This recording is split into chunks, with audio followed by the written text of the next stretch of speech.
Hey everyone, welcome back to Empowered and Out, the podcast where we focus on building careers that actually feel aligned, confident, and sustainable. I'm your host, Jonathan, career coach and advocate for showing up fully at work. And this season, we're talking about visibility and authenticity, what it really takes to unmask, own your identity, and lead without leaving parts of yourself behind. And this year, we're doing things differently. We're elevating, we're expanding, we're prospering together through real conversations and coaching centered insights. My goal is to help you reconnect with your confidence, trust yourself more, and start making career choices that support not just your success, but your well being as well. So take a breath, settle in, and let's get into today's conversation. So today I'm excited to be joined by Zachary Conklin. Zach is a 3+1 business student at Elon University, which means he's earning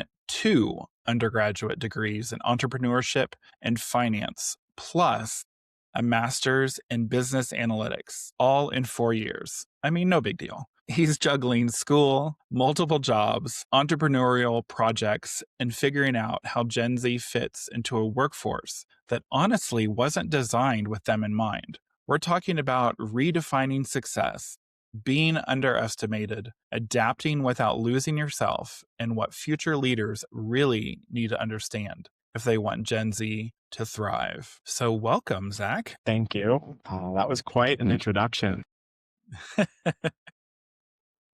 It's a mouthful. I get It asked is, but if I yeah. do, and it just doesn't really, it takes a while. So before we get started officially, I'm doing something different this season and this year overall that I thought would be kind of fun. And it's what I'm calling an energy check-in. So with all of my guests. So on a scale from 1 to 10, what's your energy level at today? And what's contributing to that number? So I had class this morning.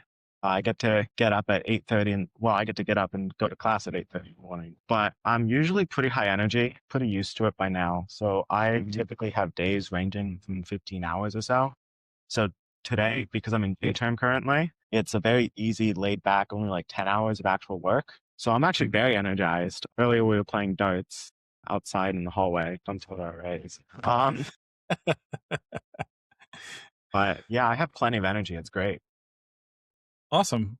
All right. So let's start with the why. So you're doing a lot. Obviously, I mentioned that. So what made you decide to go all in with the 3+1 program and this path in the first place? Yeah.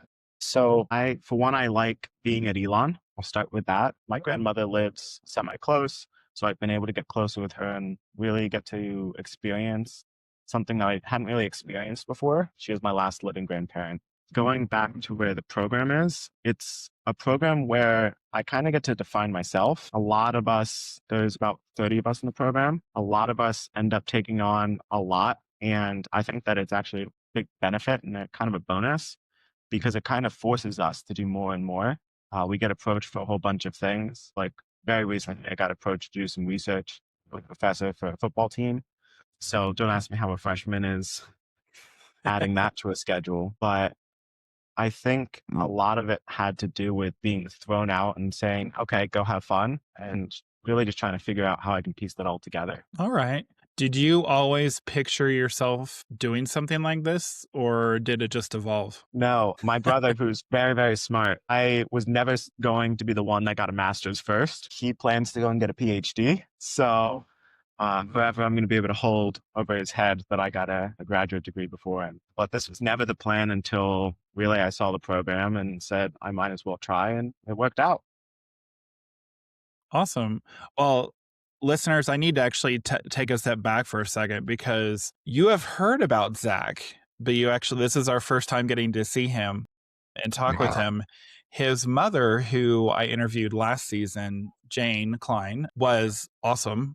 We had a great conversation. I will admit it was a little delayed, but I had to mention on there, and I've mentioned it multiple times last season, was that a lot of the reason I started this podcast was because Zach and I's conversation that we had a couple Septembers ago. So it's I knew it, like I had told you initially, it was always something I wanted to do.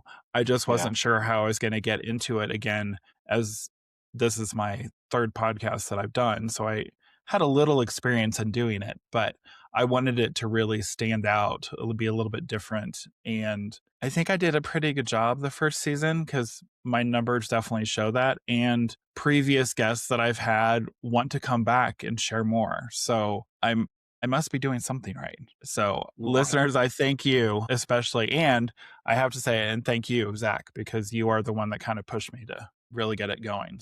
In reality, I didn't have to do all that much convincing. Well, true. Yeah. Once you got on the idea, you were really pushing it towards me. It worked out very well, but I can't take all the credit. You did plenty yourself. This is true. All right. Well, so let's get talking about Gen Z, which you, of course, are a part of, and the entrepreneurial mindset.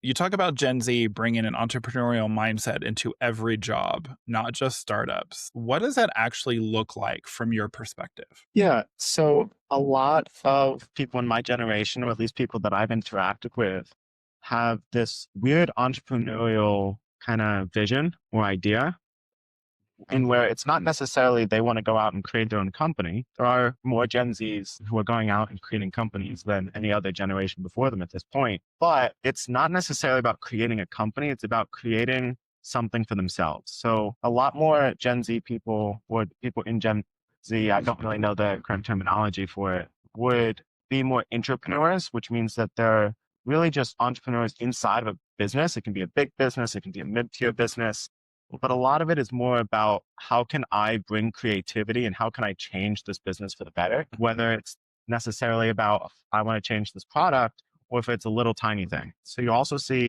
from my experience at least, there's a lot more marketers who are now Gen Z than ever before. A lot of people in Gen Z are going into very specific fields which welcome creativity. And so it'll be interesting to see how that creativity goes into fields which were notoriously kind of by the book before. I know there's a lot of people in my community who are accountants. I'm in business. So it'll be interesting to see how that creativity really changes the accounting space. And yeah, Yeah, because accounting overall isn't the most exciting. So it is not. by any means, so it'll be I'm curious to know. So what do you think older generations like myself being a Gen Xer get wrong about how Gen Z works? So I grew up with a phone in my hand. I admit it. I've heard that saying many, many times, but I think it's used as a negative instead of a positive. In some ways, it is a negative. I spend a lot more time on my phone than maybe I should. But because of that, I'm also really used to technology. And so I've gotten really good at AI. I've gotten really good at understanding what's real and what's fake. And that's not just on something that's media, but it also gives me these critical thinking skills. So when I go and I look at something, we'll go back to accounting and say, I'll look at a document. I can really quickly pick up something that might be wrong with that document just because that's how my mind works. And while I might have a shorter attention span, I'm able to find it quicker because my mind and my eyes can go boom, boom, boom, boom, boom. So where do you feel that your generation is shaking things up the most? That's an interesting question. I think a lot of where my generation is really shaking things up is not about changing the work pace or changing the business environment. Oh, we might be doing some in some sorts. I think what we're most doing is we are the integration of AI. And so as AI gets more and more integrated into businesses, I think Gen Z is going to become more and more important to go into a business because we have had so much experience with this technology and we've grown up with this technology throughout school. None of us cheated, but because of that, we've really understood how AI works better than any other generation based off of the numbers game. Now, that doesn't mean that someone like you can't go and learn AI. You 100% can. For us, it's just more natural because we haven't learned any way beforehand. And so we don't have any way to really base it off of. And so AI really is just the way to do it. And so that allows us to have a little bit more productivity from some of the, busy work that many jobs do face. All right. I mean, that makes sense. I know that, just taking, I mean, just makes me feel like so old, but I remember when we got computers in the classroom and it was not obviously evolved during the time growing up. But I remember we had one single computer. That was all we had in the classroom. That was it. There were no, until I got to college, that's where we had like a computer lab where we actually had multiple computers in different buildings and libraries and everything. But it was really, we were kind of the, I mean, we learned how to use computers pretty early on, but the way technology has evolved, I still remember my best friend saying, like, she had no idea how to work the like her son's iPad, and she goes, "Well, he'll figure it out anyways because he's younger and he'll get it." And he did. And anytime that she, even going forward, had an issue with or had a question on her computer, she'd go, "Okay, how do you do this?" And he was only like 5, 6 years old, but it was because he was. Yep. That's kind of like your generation with AI. That's what he was thrown into. And that's, I feel that if you're presented with that, you're going to probably learn it a lot faster and have a Mhm. little bit more insight than how other generations, including my own, how we learned. Because most of us learned by picking up a book. If we needed to get references for like a paper, we were physically in the library looking at those books. There's a lot that you have, I mean, that a lot that I mean, our reference pages were ridiculously long because, of course, we were getting all this information, but our sources were the library. Like, that's where we had to get our information. Now, obviously, you know this, AI is only as good as the information that's there. Right. So, and it's very, why some people rely on it so strongly is honestly scary because I love actually seeing, and I'm sure all the platforms probably do, all the different LLMs do it, but I like how ChatGPT specifically says AI makes mistakes. Like, check your references, check your, and part of the reason when I mean, not reason, like when I'm creating content or I'm looking for something, I ask for the sources. I want to see Yeah. where did they get this information, because personally for me as a coach and as obviously as a podcaster, I don't want to put something out there that's incorrect. I want to Yeah. put something from a source that is legit, that might actually have good information that my audience or my clients might want to, see. But also, you can see a ton of sources, but you may not even want to share one of those sources. For me personally, I'm probably not going to share from certain sources that might potentially be anti-LGBT, Yeah. just because that a large amount of my audience plus myself are part of that community. So why am I going to present something that's negative against the communities? So I have a question But for you, Jeff.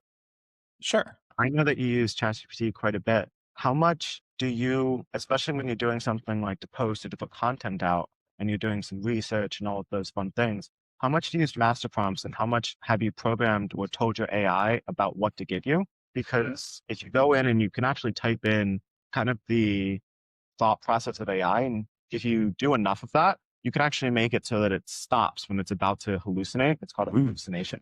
It gives you false information. And if it gives you false information, you can also stop a lot of that. So it's not 100% perfect. But what you can do is you can actually give it this whole big prompt and it will mostly tell the truth. And if it isn't, it'll actually kind of tell you like, oops, I just lied right underneath it. And so you For can me, actually, I'm pretty specific. I've gone in and done the prompting. I learned that actually from something that I learned from your mother, an AI course that I took. So they kind of taught us how to go in and teach like these AI platforms what we're looking at, the prompts that we want, what the information we are, who we are. And because I've been consistently now using it, it knows that I'm a coach. It knows that I'm a podcaster. It knows where I post all the time. It knows what I'm looking for, the type of how I'm wanting to present. I will admit, with our conversation, I did go in and ask it, hey, I'm going to be talking to someone who's a Gen Zer. That's not my language. I'm a Gen Xer. Like, I don't. So, how can I present in a way that is going to be more understandable and on that level? It may not, I will admit, most of the people that I chatted with my first season, I would say probably 90+% were Gen Xers. So I could talk just yeah. kind of normal and it wasn't a big deal, but I want to respect who I'm chatting with. So if it's whatever they might, either the generationally or how, they identify whoever it is, I want to make sure that I'm on that same playing field, even if I may not understand it. I still want to make sure that I try to represent in the best way possible. Yeah, of course. So let's talk about passion. So we talked about this a little bit, like talking about redefining success by going deep into one passion at a time instead of trying to do everything at once. That's very countercultural. Why is that important to you? So if you try to do everything at once, so I'll actually use an example. My mother was on here, so I'll make fun of her a little bit. She'll tell me to take out the trash, go get the mail, go clean the house, go do this, that, and the other thing, go shovel the driveway. And none of it gets done. I'll be honest, none of it gets done. She'll tell me to take out the trash and she'll nag me 5 times, the trash will get taken out. And so it's one of those things in where if you try to give someone, especially in my generation, 5, 10 things to do, you're probably not going to see it done either good quality or just not at all. If you give us 1 or 2 things to really just focus in on, we're able to really kind of get it down and then get it done with higher quality as what you might expect from someone who you may look at and say, oh, well, you have a smaller attention span, but we're able to focus on one thing. It's also this big thing. You mentioned success, and success is interesting to me because I don't really take success as anything that's really achievable, because once you get to where you want to be, then you set a new goal and you want to be somewhere else. And so you can take a win, but a win isn't necessarily success, because success is long stream and a win is just short term. Okay, I've gotten to this point. Now I need to get up the stairs and keep going and going and going. It's true. Excuse me.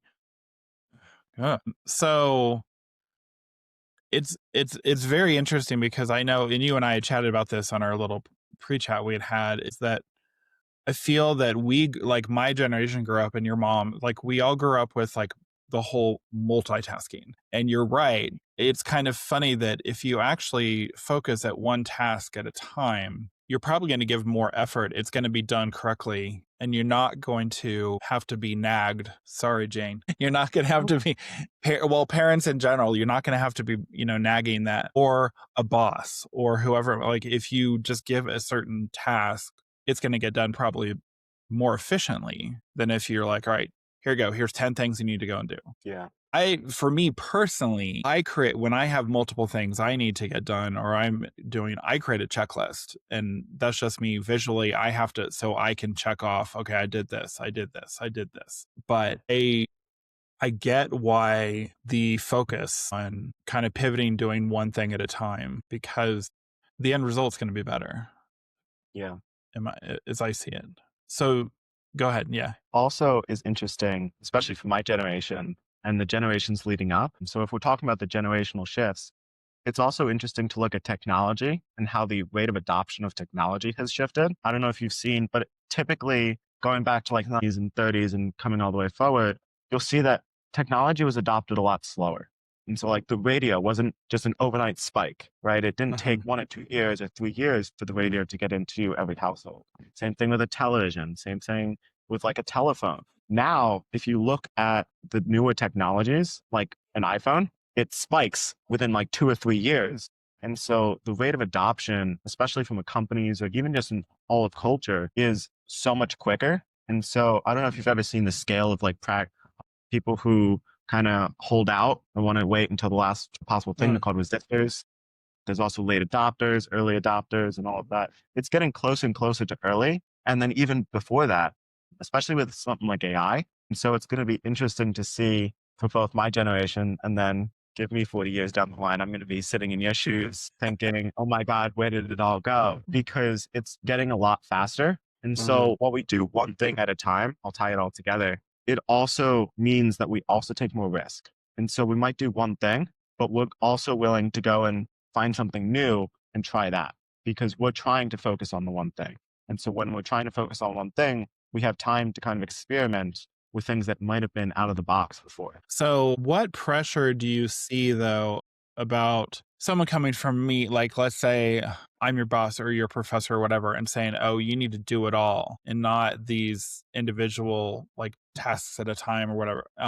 How do you push back against that? So it's not really a pushback. You won't see myself or many of my peers going back and saying like, no, I can't do this. I won't do this. But when we get to our own office space, it gets to the point where work slows. And so there's a couple studies done about this as well. But if you have us do one thing it'll actually get done more efficiently and quicker than if you give us 5 things, because you could have given us 5 different things one at a time. And it doesn't necessarily have to be where you only give us one thing each time we speak, but it might be, I need one thing by this due date, and then the next thing by this due date. And so if you give me like 5 or 6 things, I won't really fight you on it, but we don't accept the idea of hierarchy as much as many other generations have in the past. And so it's this consistent basis of like silent resisting, and where we're not purposely like, he gave me so many things to do, I'm just not going to do it, but it gets done slower. Our minds can't really process it as fast. And really, it just kind of grinds the efficiency and quality to a much slower rate. All right. That makes sense. So let's talk about success without the comparison trap. So success is more about your own growth than comparing yourself to other people, which is hard, especially in college. How do you actually keep yourself grounded in that? So success is not judged off of other people. I mean, we still get jealous. We still have kind of this comparability in where we will look at what others are doing. But similar to that entrepreneurial aspect that I mentioned earlier, we are our own people. And so we don't necessarily enjoy the same things as everyone else. And we don't really compare ourselves on a large scale to everybody else. So we set our own goals, and some of us don't think that we set goals, but we do. But really, it's not a race against everyone else anymore on a micro scale. On a macro scale, yes. Like I'm in college, I'm getting 3 degrees. I won't necessarily be getting 3 degrees if the labor market was like that. But we still don't look at what everyone else is doing and saying, okay, I'm going to try to be like this person and this person and this person. It's a lot more on a micro scale of, okay, how can I get to where this person might have been, but on my own journey? It's not, okay, I'm going to be this person. It's kind of like the horizontal of that. How can I get to where I want to be, where I feel like it's a similar comparison?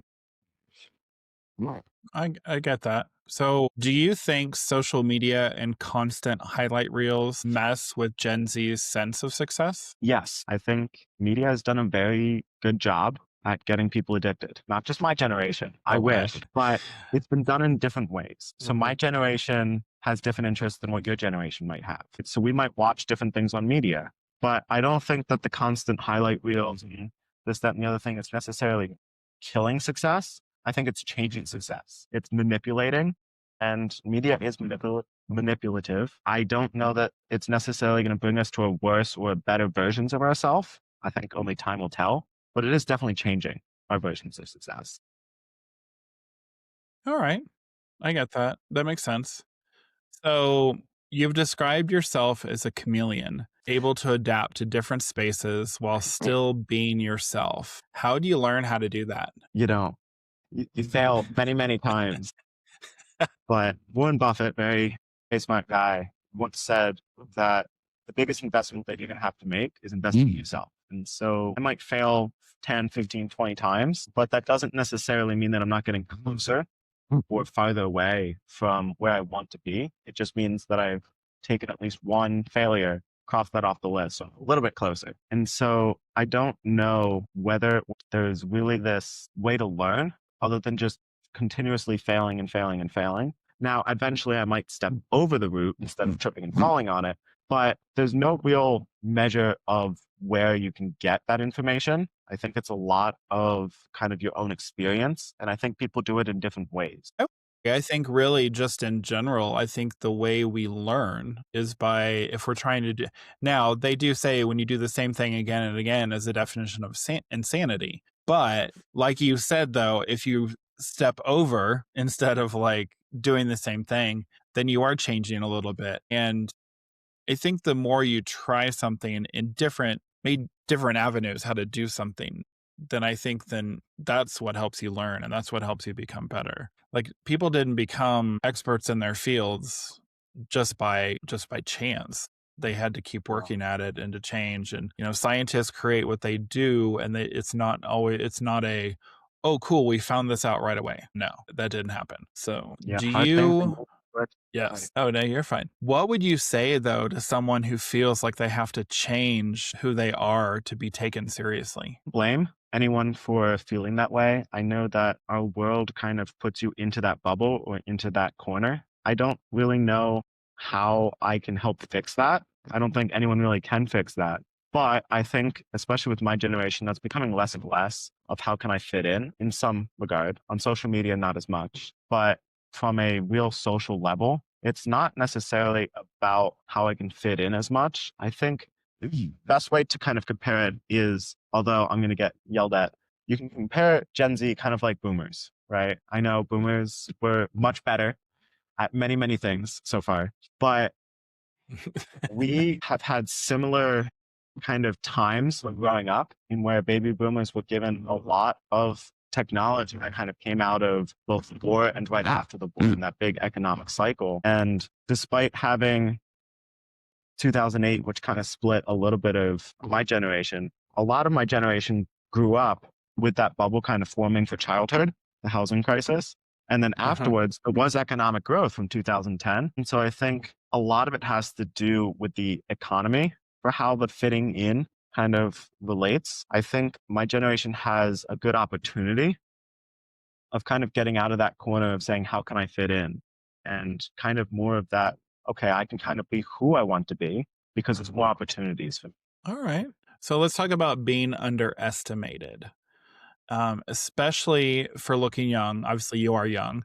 How have you learned to handle that in a professional setting? Yeah, so I'm very lucky that I grow a beard. That's my first thank you, because it allows me to go to networking events and actually be taken seriously. I keep getting told like, "Oh, you're 17, you're 18. I thought you were 24." So that has helped me in my journey of going through and networking, kind of gaining that experience. But on the same standpoint, if I go somewhere for like a job interview and they see that I'm 18, it puts me at a disadvantage, specifically because of how the labor force is structured. And I mean, I can't fix that. Nobody can really fix that. It's not an issue to the point of, well, if you're young, you're going to get paid less. And if you're older, you're going to get paid more. That's not necessarily true. It's based off of experience. But my generation's experience is also underestimated.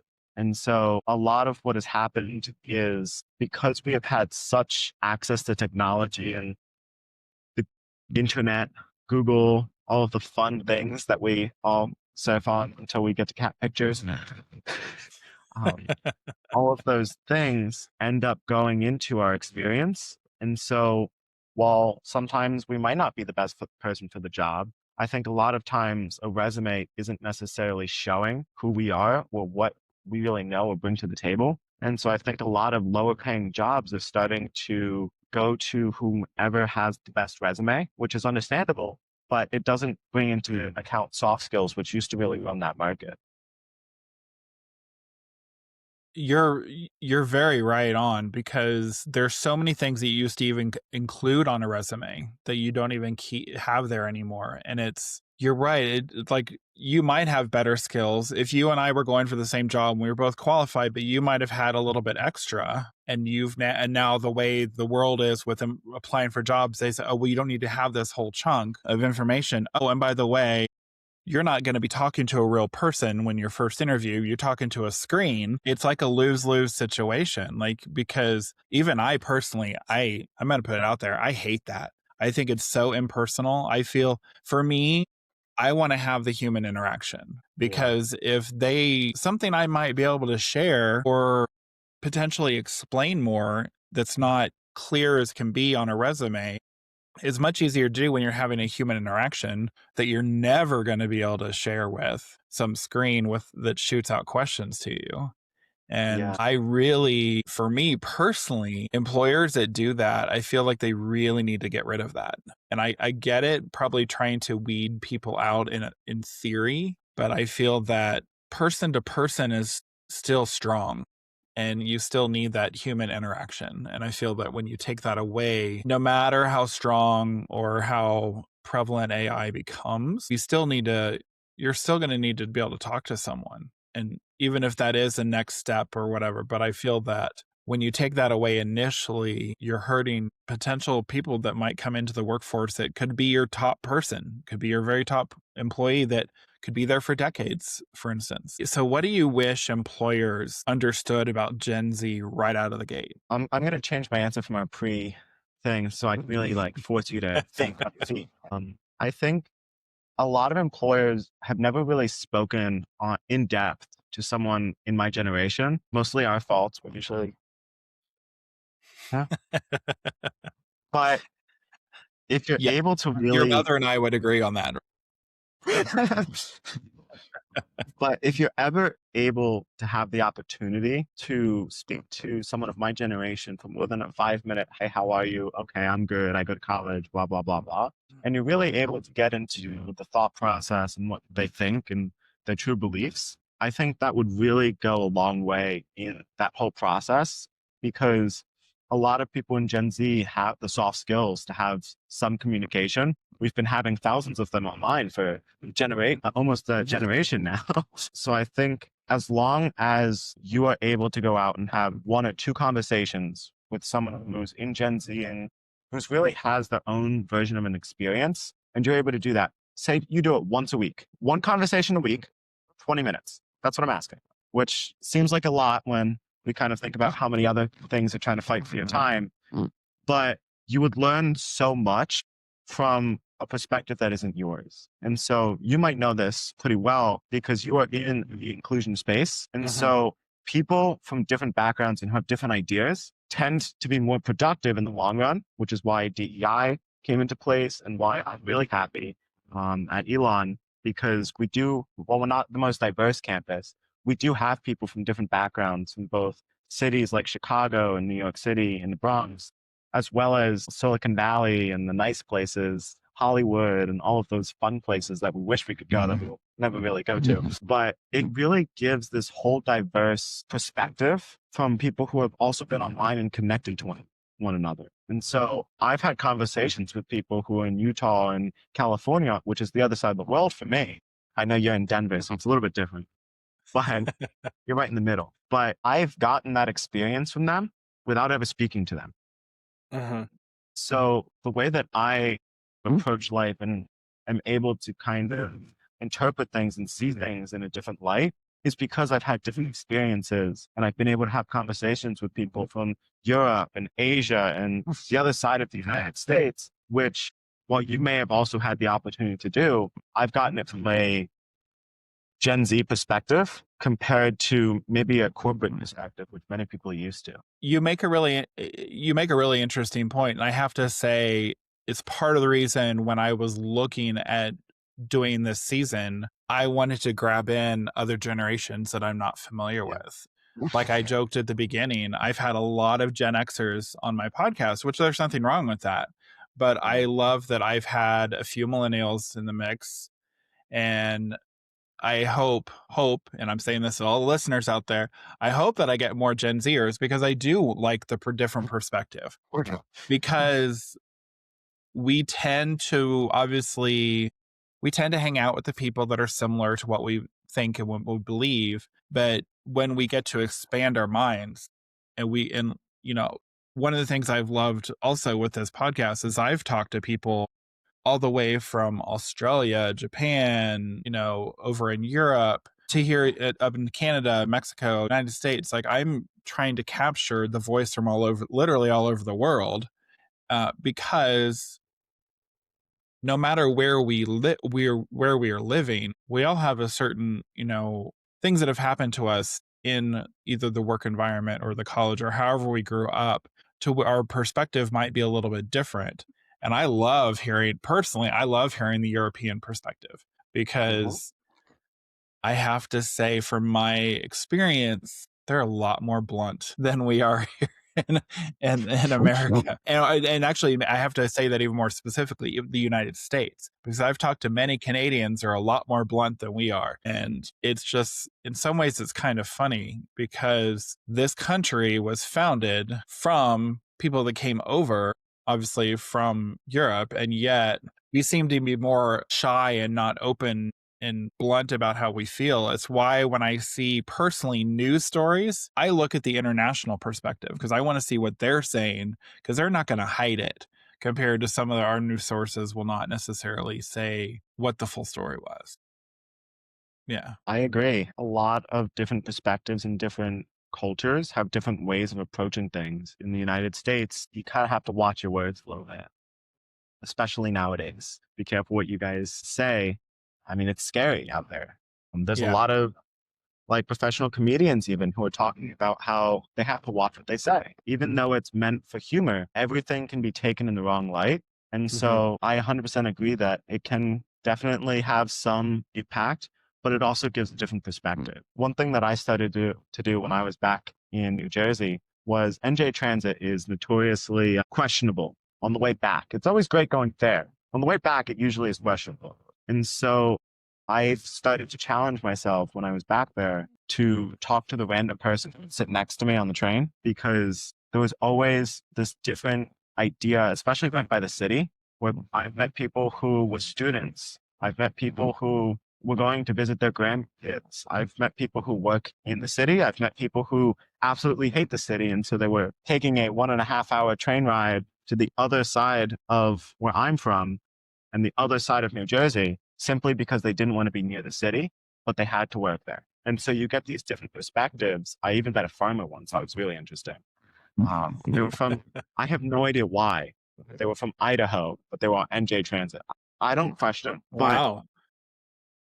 it's a really interesting idea of just talking to someone next to you. It doesn't have to be someone who you know. It can be someone who you know, but you'll learn Yeah. something that you never knew. So the idea of like learn something new every day, I think that's a really great idea, but it doesn't have to be something on Google. It doesn't have to be some random fact. It can be, but it can also just be from talking to someone who you've never met and having a 5 to 10 minute conversation. Even if you're not trying to get a new thing, you will find something. I promise you. I love that. That's great advice. I mean, it really is, especially for people that might take, some type of public transit. Now, there are definitely some people who don't want to be bothered, and obviously you can tell that, but overall, but I mean, especially because you being from like New Jersey, like I know people, there was a podcast that I used to, or radio show that I used to listen to. It was really before podcasting overall, but they worked in New York City. They worked for Sirius XM, and they said, yeah, people just kept to themselves. Now, your New York subways are definitely a whole nother animal. Oh my goodness. People really don't want to be chatted with on there. I know people, and I did it at one, I've done it like being a rideshare driver. I love chatting with people. I've done it in the past, and it's fun for the people who want to chat. Of Not course. everyone wants to talk, but it's kind of fascinating when you can connect and hear a different perspective of something you may not have even thought about. I will admit, and you probably agree with this too, I do try to stay out of political stuff because, I mean, even though I do live in a very progressive state, we're always considered we're a purple state. Trust me, you will get both sides if you really ask, even in the Denver area. And I just decide to not even go down that path, even though I can pretty much tell right away. Don't talk to someone who doesn't want to be talked to. We'll get you in trouble. I'm sorry. Yeah. New York is a special type of place. I think at one point they were shooting Spider-Man there and they were blowing up cars in the middle of the street. They got permits to do it and all that. And they had him swinging from buildings and the people in New York just weren't giving a reaction. So they had to hire people specifically to react to them blowing up cars. So everyone was in New York was just walking by like it was a normal day. People are on a mission there. Like when they're going somewhere, they don't want to look at anybody. They're just like, they're going. So I get that. Yeah. So if you could talk directly to future managers and leaders, what would you want them to understand about Gen Z in the workplace as you will eventually be in there? I have a job. I think the biggest aspect is for Gen Z, it's not about having this hierarchy. Now, we still respect you as someone who is a supervisor or anything like that, but it's a lot more of having a conversation than having a you do this because we want to be involved. We want to be in your company if we're there, usually. But if you don't keep us in the conversation and you more of command something, as long as it's one thing, we'll get it done. But if we're in the conversation, we have the investment into that thing. And so I don't know if you've ever noticed, but I can get into one thing and it's the only thing I can think about all day, week, whatever it might be. So I've had to do like a networking event 3 days out. I'm already excited. That's all I can think about. What am I going to talk about? Who, blah, blah, blah, blah, blah. I went to a conference with you as well in San Diego. Very beautiful weather. Yes. But even afterwards, all I could think about was a lot of the information that had gone through, a lot of the conversations that I had. So I was following up with different people, having these side conversations from a conversation that we had at 9 o'clock at night in San Diego. And now we're having it at, 12 o'clock in the morning or at night in the morning for me sometimes, not often. But it's really interesting how if you keep us in the conversation and how we're able to really get involved, we can continue to stay involved. And it's not something where you continuously have to like tug on the rope and say, come on, let's go. And it's more of this thing where we are willing to work with you, even if you're telling us and you have the final decision, that's okay. But if you make a decision solely because we helped you, then we might get a little offended. But if you give us the ability to be in the conversation, you're more likely to get us to be really involved and really wanting to do it. And so a lot of people in my generation don't really look at hours when we're working at a company. Now, obviously, if you try to shove 100 hours onto us, we are going to expect some pay. It probably won't want to do it. But a lot of my generation wants to work at home. A lot of my generation wants to be involved. And so a lot of people, at least from my experience, are willing to do an extra 5, 10, 15 hours if they're invested and they want to get it done. I know people who are willing to work on a salary and still do more than they're expected to because they're involved and they want to. So what happens if companies don't evolve with the times, with how your generation, like how you guys really work? What do you think is going to happen if there isn't an evolution of these changes? Personally, and this might be a little bit on one side of the spectrum, but I think it would be a lot closer to Kodak and the downfall of Kodak. Yeah. Where Kodak at one point was the Forbes #1 company, was the #1 company in the world from the United States, at least, who then is now making about $1 billion, maybe. And so they really dropped and they had the ability to continue to go forward. At one point, one of their engineers went to them with the idea of digital camera. I'm like, no, we're a film company. We don't do digital camera. That would put us out of business. We don't want to make that. And they disliked it so much that they actually fired him. They fired the person who came up with the idea of a digital camera. But if you work for a company, an idea is owned by the company, right? It was told to a supervisor, it was told to the company.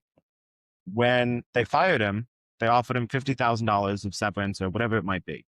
And he asked instead just for the idea. And they're like, you don't want money? Sure, take the idea. So he went to, not in actuality, but it makes the story a little bit better, right down the street to a little tiny film company. It starts with an F.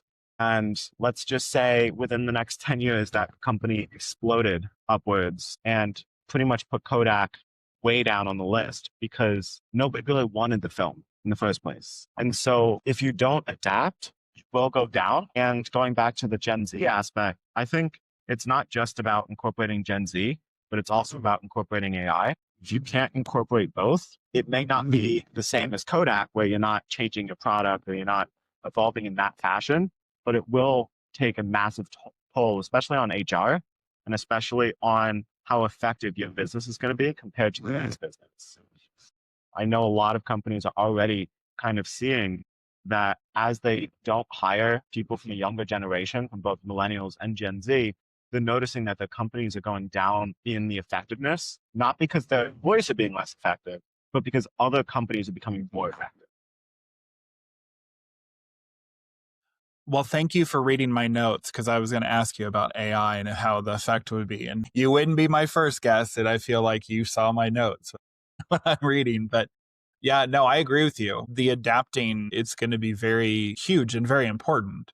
And I know the Kodak story because obviously I've been a photographer, so I understand. I personally, I love the process of creating that print from like the film. Like it was, I loved being in the dark room and seeing that photo come to life on that photo paper. Yeah. But I also, on the flip side of it, especially when I was photographing weddings, I loved being able to take like thousands of photos, and even knowing that I was going to have some ones that I was going to have to take out or weren't duplicates or whatever, where you weren't able to see that with film. That's what I Yeah. loved about what I love about digital is that you could. I remember as a kid, and I'm sure your mom and could say this as well. Like you go and take a photo, we were only given 35 prints. Like we didn't know what it looked like. We didn't know in any way, shape, or form if we took a good photo or not until it was produced, like it was, on paper, on the photo paper. And Yeah. so I love the opportunity I love the change in the digital, and I love even taking photos with my phone. I prefer obviously a camera because I just love the turn enhancement that you can do that you don't have to. I don't know, there's just something about taking with the camera. And I know I didn't realize this actually until recently when your mom was moving, how much photography like she had done. Like I thought it was actually Yeah. really cool. I was like, "Oh." And because there's something, especially here living in Colorado, like you can't take a bad photo. I'm sorry, you can't. It's just so beautiful. There's everything. When you get into the mountains, you're wanting to photograph like maybe not necessarily even wildlife, because I don't know how much close you really want to get to wildlife, but well, depending on what it is. I don't want to be close to a bear, but if I'm close to like a marmot or, sheep or bighorn sheep or goats or whatever, I'm probably a little bit better off than a bear. But yeah, it's just there's something about the evolution that it's sad that Kodak didn't do it, because they were the leader. Like they were, Yeah. you always saw Kodak, and I remember seeing it as a kid. Like Kodak was everywhere. Oh yeah. And Everywhere. when they decided not to make that change, it obviously hurt them drastically. Yeah. All right. With this podcast, obviously, and I thought about getting rid of this, but it's just way too much fun. Every episode when I interview someone, I have my fun rapid fire questions. So these are questions that I don't want you to think a lot about. I want you to come out with whatever comes up first.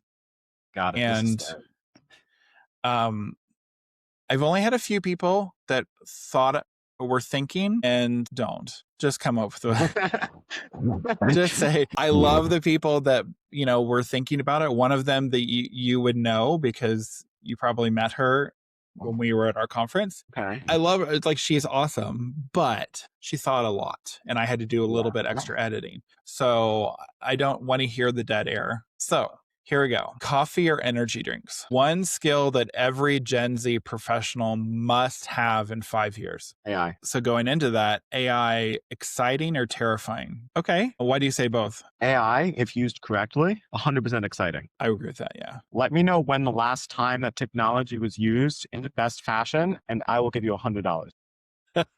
Touche.